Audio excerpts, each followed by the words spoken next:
been working on Wi-Fi 4 days already. There we go. And we're only on Tuesday. All right. Greg, Mr. Flip Flop. What's good, brother? So first, I want to tell you how I came across you, because you and I are expats and we travel a lot, and we both get information probably about South America, Latin America. I kept getting all these reports. Wateef, is Brazil safer than the Dominican Republic? And I'm like, well, they're not really even close, but I mean, I don't know what's going on. People is dying out there. And it's funny because people say the same thing about where you are that they say about where I am. I mean, apparently, if I just go to the Dominican Republic, I'm going to drink some water and pass out dead.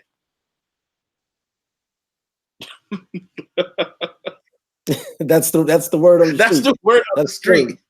A bunch of people who don't even own passports, most of them. That's what I'm hearing. That's what I'm hearing. So, hey, tell me what's going on. Before we get to the good stuff, I want to go to the elephant in the room. Why are people falling over dead in your country? All right, so I just made a video about this, but let's be frank. It was 3 people in one resort that died. A couple from Maryland, and then 5 days before her, a woman from Pennsylvania. Now, those 3 deaths, yes, there's something behind that. There's a mystery going on. They're investigating that. But once those 3 people died, everybody came out the woodworks about deaths from last year, 2 years ago. And there's not 9 deaths since 2018. It was a couple of deaths, people just on vacation died. And then recently, a woman drowned. And just the other day, as I'm sure you heard, a brother from New Jersey died in Sasua. But everybody is combining these deaths, snowballing these deaths all into one.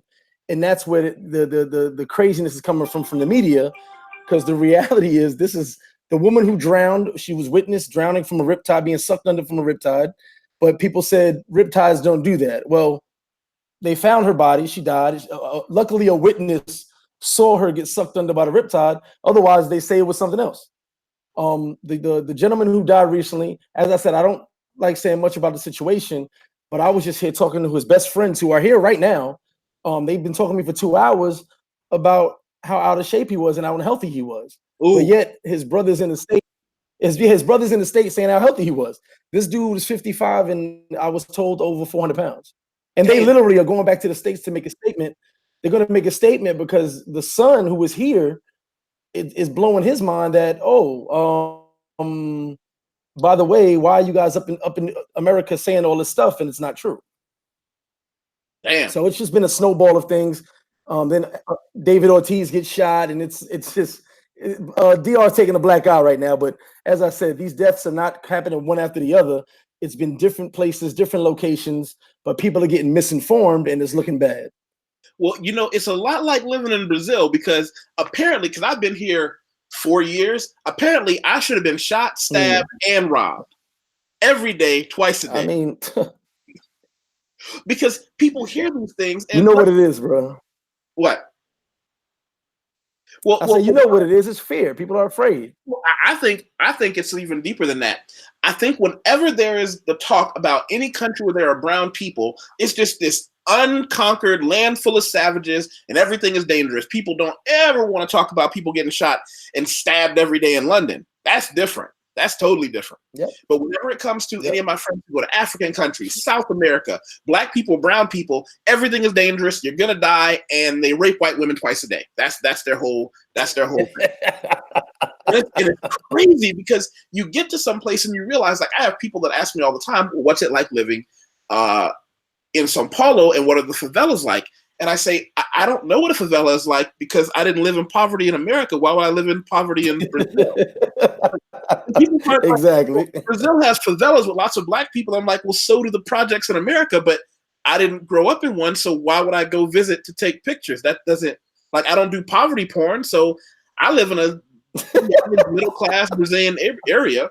I make it a point not to live in the rich neighborhoods because, yeah, those people, they always look at them, oh, they got nice cars. Just like if you were living in LA, you would get targeted.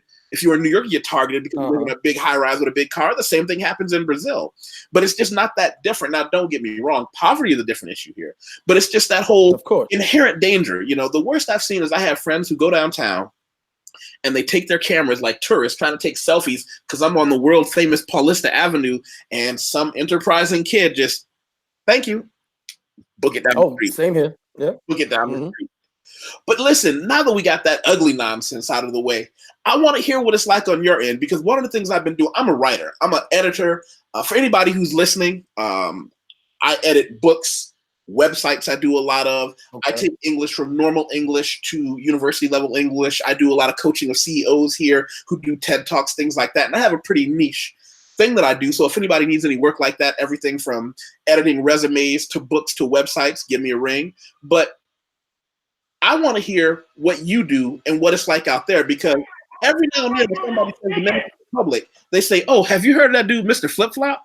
I'm like, no, but I'm going to look him up. And some people kind of scared. Hey. I'm right now. Some people kind of scared. Hey, I tell you the truth, man. I mean, I've been called a liar.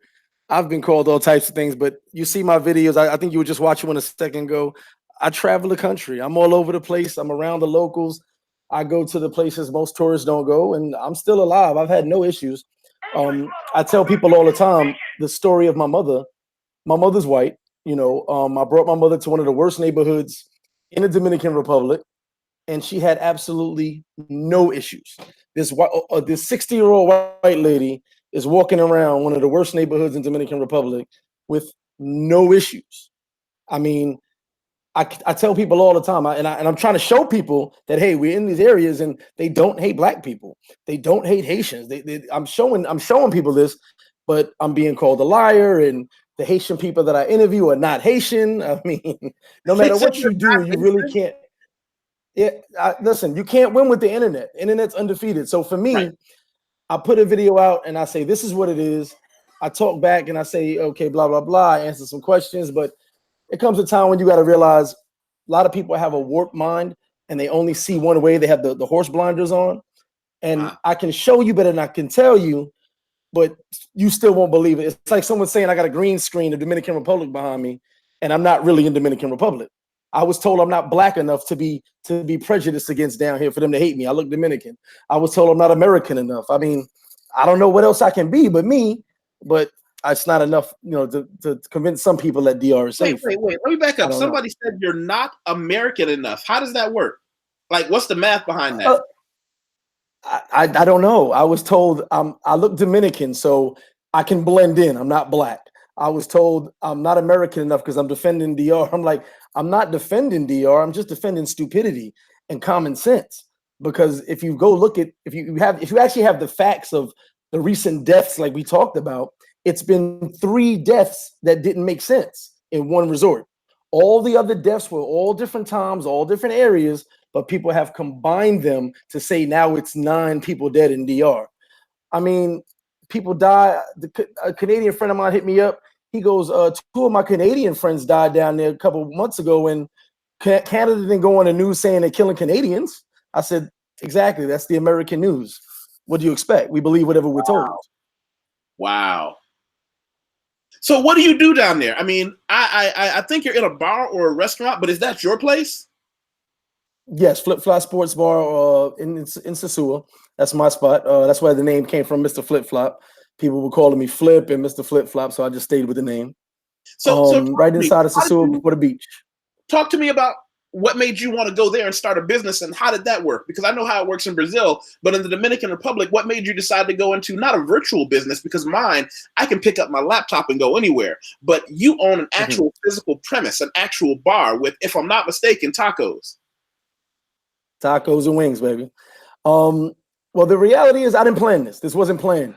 If you ever watch some of my videos, especially my motivational video, I tell people my life has been in kind of a freestyle. I do things the way I want to do them. I don't stick to the status quo. And that's kind of why my mind is different outside the box. And I don't follow the media because I think for myself.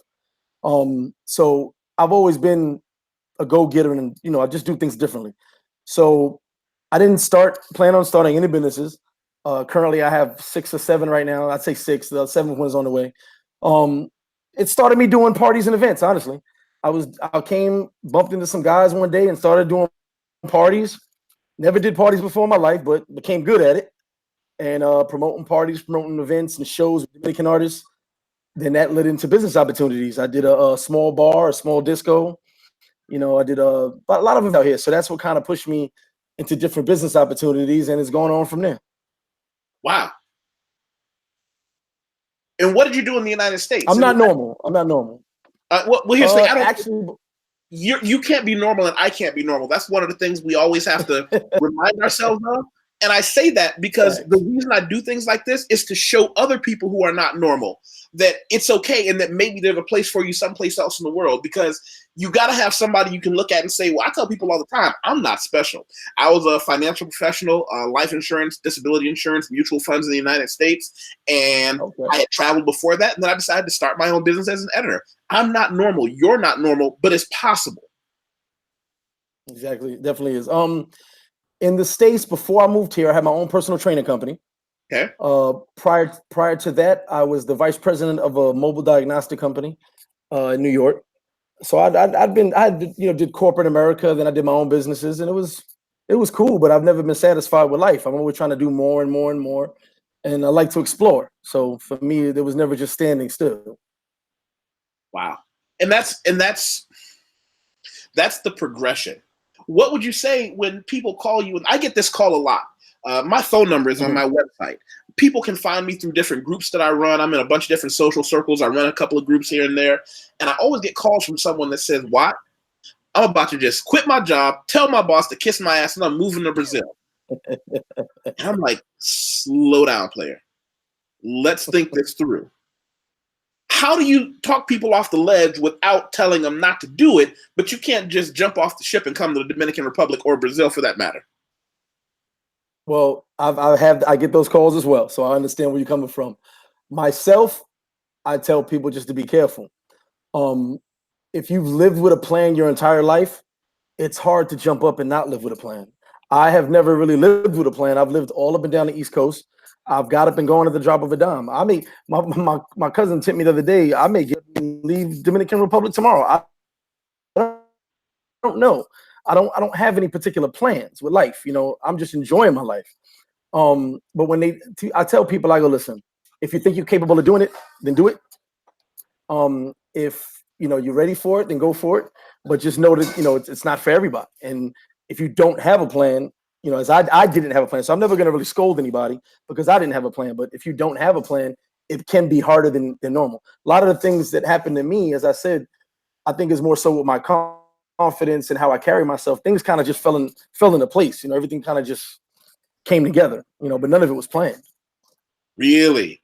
So I think it's because I come from that financial background, and I like numbers, and I like squares and 90-degree angles. I have a plan for everything. And my friends laugh at me until something goes wrong in their life, and they're like, "How can I plan?" But I'm totally the opposite. I have things mapped out: first quarter, second quarter, third quarter. But in business, yes. In business, yes. In life, no. I have in business. You have to set a business plan, of course, in that aspect. But in life, I don't know what I'm going to do one day to the next as far as my personal life is what I want to do. I don't know where I'm going to go. I don't know, those are the type of things that it's called life. Cause in my opinion, it's called life because you have to live it. And if you're always planning 2-3 days ahead, how can you actually live life? Because you never know what's going to happen tomorrow. Maybe I needed to hear that. Maybe I needed to hear that from somebody else who I look at and say, okay, he pulled it off, but that's the way he pulled it off, and this is the way I got to pull it off. Huh. Yeah. I mean, it's not for everybody, but that's just the reality. And I know I may know another 2 or 3 people that are similar to me as far as just get up and go. Now, I say this all the time. Have I made some bad decisions? I damn sure did, but they worked. A bad decision for you, if I make it somehow turned out positive. So, I kind of live that way because it's like, well, I haven't been wrong yet. So let's just keep on doing what we're doing. It's a method to the madness. Some people don't see it. Sometimes I don't see it, but it works. I'm in the process of getting residency in Brazil. What about you over there? Is that something you plan on doing? I actually am in the process, but I'm going about a different route. I have 3 children in Dominican Republic. So I found out there's a way I can go and avoid all the nuances. It takes a little bit longer. It's less money, but also it's just a way that I can avoid the extra heavy fees and the extra paperwork that I need because I have connections to the country with my kids. Okay, and you're a business owner, so I'm sure that helps a lot. Yeah, but they want you to have like $250,000 in the bank and all that. So that's a little. That's the way they want you to do that for residency. Like even though I have my business and I'm incorporated and everything's legit, they want you to have just to get residency. I can get it tomorrow if I drop 250,000 in the bank. Well, that's a lot of countries, Brazil included. But I decided to do it the wrong way, like you. You know, I went through did a lot of paperwork and filed this and filed that. So now it's a waiting game. Actually, the United States government had to send an FBI check to prove I'm not a criminal, which that makes sense. You don't want criminals coming. Same here. You know, you don't want criminals coming. You know, on a side note, I have a cousin who came to me after he had gotten into some trouble a little bit later in life, and he got a felony charge. I want to be clear about that. But he wanted to change his life a little bit. And I've lived outside of the United States most of my adult life. And I don't remember where I was at the time, but he called me and he said, you know, I want to get some other things started. I want you to kind of help me build a life plan. So I put him on this path because the charges he had nothing to do with anything, you know, real dirty. He was trying to be a big criminal and wasn't smart enough for it. So I got him online. I got him some MOOC classes, a massive open online course. That's where I learned Bitcoin and a few other things. And then we got hit in the face with something terrible. I didn't realize this because it was never a big deal to me, and you might not either, but once you have a felony, it's not only that you may not be able to leave your country, it's you will be denied entry into the other country because entry is always as a guest. If you weren't born in a country, you have no rights there. Well, there is I'm assuming you're talking America because there's rules with that, and some people don't like when I say it, but I feel everybody deserves a second chance. I believe you. If you're not on parole or probation, any paperwork, you can get a passport with a felony and you can travel. Now, what I have seen, and I will not tell you exactly the charges, but I was told certain charges, anything having to do with major drug crimes, and I mean like major, or sexual cases, you know, when it comes to children or rape or whatever that is, I've seen them turn people around for that. And the reason I know that because I know certain people and they told me, okay, this is what happened, but you know, it's in my past, and they've turned them around for that. But if you're a felon, as long as you're not on parole or probation, you can get a passport. Well, you can get a passport. I've just seen people get turned around. Yes, you can turn around. The country they wanted to visit because the country just has little boxes. Have you ever been in charge? I mean, have you ever been convicted of a felony? And once they clicked that yes, it was over. Well, now America has shared your background, your information with other countries, and DR was one of the first ones. That's why they fingerprint now, and all your information from your past pops up. Wow. I don't know if they've done it in Brazil, but they've shared information. I haven't come across that in Brazil. That's not unfortunate that I never did anything.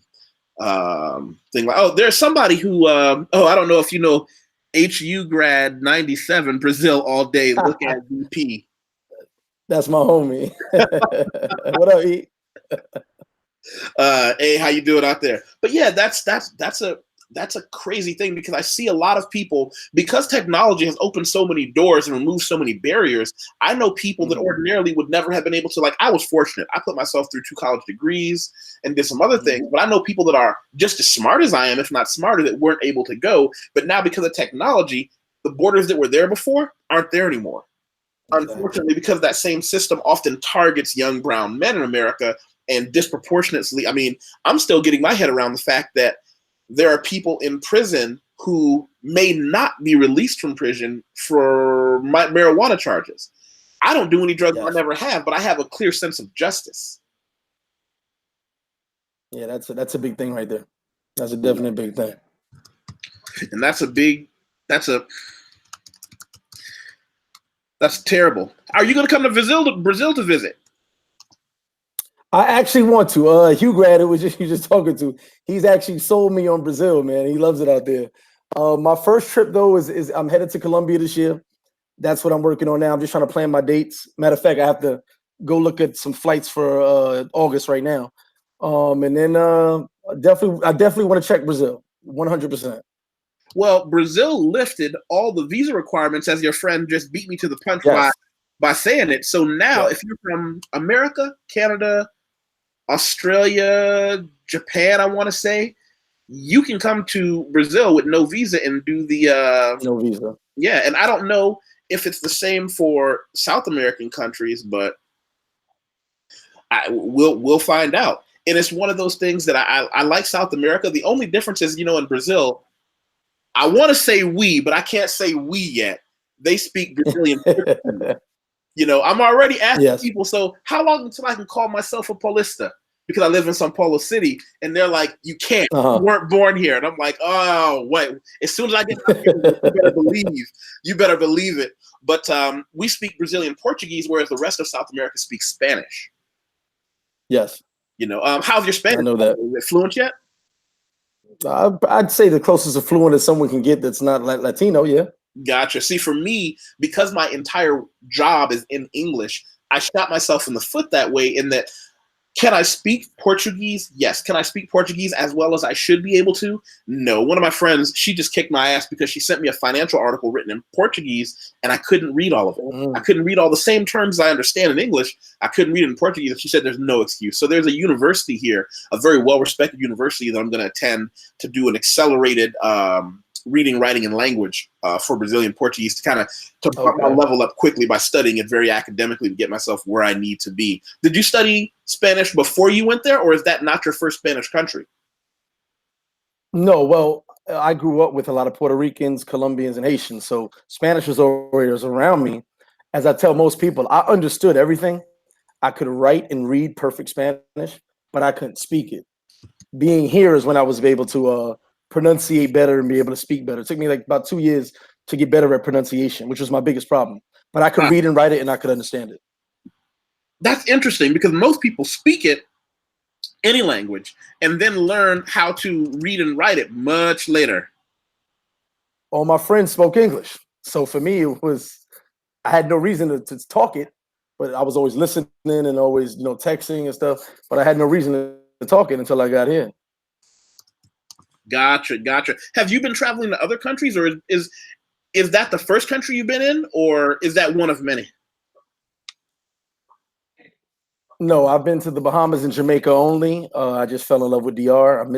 I missed out on Brazil years ago. I missed out on Colombia years ago. But as I said, I'm to those countries soon. Gotcha. And is that what you plan on doing, is touring a little bit more South America? Or because I know you're a family man and you have responsibilities that I don't. So I don't know if that's a situation where you're going to pack up the kids and see more of the world together, or you want to just raise them from childhood to adulthood there. Oh no. This is a solo trip. This will be me just getting out and just venturing out. But for me, like I said, it'll be Colombia first, and then hopefully now eventually Brazil. But I know when I do go to Brazil, I have to make a stop in Guyana, or my son will kill me. I have a son who's in America, but he's Guyanese. And he always tells me to come down to Guyana. And I know Guyana's right there by Brazil. So I got to make a stop over there as well. Now, what language do they speak there? Do they speak English, or, I mean, not English. Do they speak Spanish or French? Everyone I know speaks English. No, in Guyana, as far as English. Everyone I know speaks English. Really? Huh. It's always just interesting to find these small pockets in the world where English is the primary language, and you would have never thought it. He said, oh, okay. Yeah. He said, that's how I always thought it was weird. I didn't realize. HughGrad95 said, I put VP on getting his Spanish right. Remember me talking Spanish with my hands. Hey, he's not lying. He's not lying, because like I said, I couldn't speak it right, and he's one of the people that helped me. I won't lie. HughGrad told me, speak your thoughts in Spanish, and that's actually what helped me get better at pronunciation, because I would always mess the words up, and then someone would say, no, this is how you say it, and I got better. He's right about that, 100%. Wow. Yeah, my whole thing is my social life. I go out and I try my best to be around people who are only going to speak Portuguese, but once they hear the accent, a lot of people will try their best to speak English, even though I'm fighting it. I'm like, no, no, no, no, no. Let's speak Portuguese. And they're like, no, no, no, no. I want to try to speak English. And I'm like, it just kicks my ass sometimes. It's better to be around it more this way. You kind of have to absorb it, and you're kind of forced to speak it. I find that always works. And that's the thing. Well, one question I had for you, you said wings. I was born in Niagara Falls, New York, right next to Buffalo, New York, where hot wings were invented. What kind of wings do you have there? We got the famous wings of the Dominican Republic. You ever heard? No. What? Home of the famous wings, man. What? Yeah, kidding? Bro. That's the claim to fame over here. Flip flop, the coldest beers and the best wings. Do you use the battered wings or buffalo wing fried? Fried, but we fry ours. Actually, what stands out is we fry ours a certain way, so it's not like you would get it in any place around here. So how do you fry yours? Of course, I couldn't tell you that because then you have a flip flop. You have a flip flop in Brazil. I gotta try, right? I mean, I gotta ask. You never know. You might be kind of loose with the tongue and like, oh man. Nah, I get that a lot. In São Paulo, there's always a new restaurant popping up, and people always float the idea of a Black American style restaurant here. And I've had different offers for different things. In a different life, I was a professional chef. I actually hold a degree from a culinary university. Nice. But that life, I freely admit, that's a hard road. I have a lot of chefs in my family who showed me that if you really want to be good at this, it's like you can have almost nothing else because it robs you of your time in a way that it kicks your ass. And you understand that as somebody who runs a restaurant. And I decided I wanted to get out of that game fairly early. It is tough. But that's neither here nor there. Listen, I appreciate it is tough. Doing a bar with just alcohol is one thing. Yeah. But when you do food, it's different. And you got regulation there as well. Yeah. Well, what I was going to say is I appreciate you taking time to talk to me. And I hope that the next time I see you, or at the very least, the next time we have a long conversation, I'm where you are or you're where I am. We've got the phone. And, it's a big world, but it's a small world among men who lead the life they want and do those things that we want to do. Mm-hmm. Do you want to tell us your website and where to up with you? 100% right. It's www.mrflipflop.com. I know it's a long name, but that's the only one I could grab. And also my Instagram, Mr_flipflop. I'm sorry, excuse me, Mr.flipflop_RD. That's my Instagram. You can find a lot of my uncut videos and short videos on there. And that's pretty much, my social media. And so let me get this right. For Instagram, it's Mr.flipflop. Underscore Mr. RD. Mr. Flip-Flop, Mr.flipflop_RD. Gotcha. I just found you. I'm going to follow you there. And MrFlipFlop.com, I think I typed it in wrong, but is it MisterFlipFlop? Yes, I apologize. It's Mr. spelled out completely. Okay, well, I hope everything. Mister, yes. And you use Wix, right? Yes. Gotcha. All right, champ. Listen, anything you want to say to the folks before you take off? And I'm going to share your information. I'm going to share your YouTube. By the way, how come you don't have YouTube/Mr. Flip-Flop? Do you know how to own your own name there?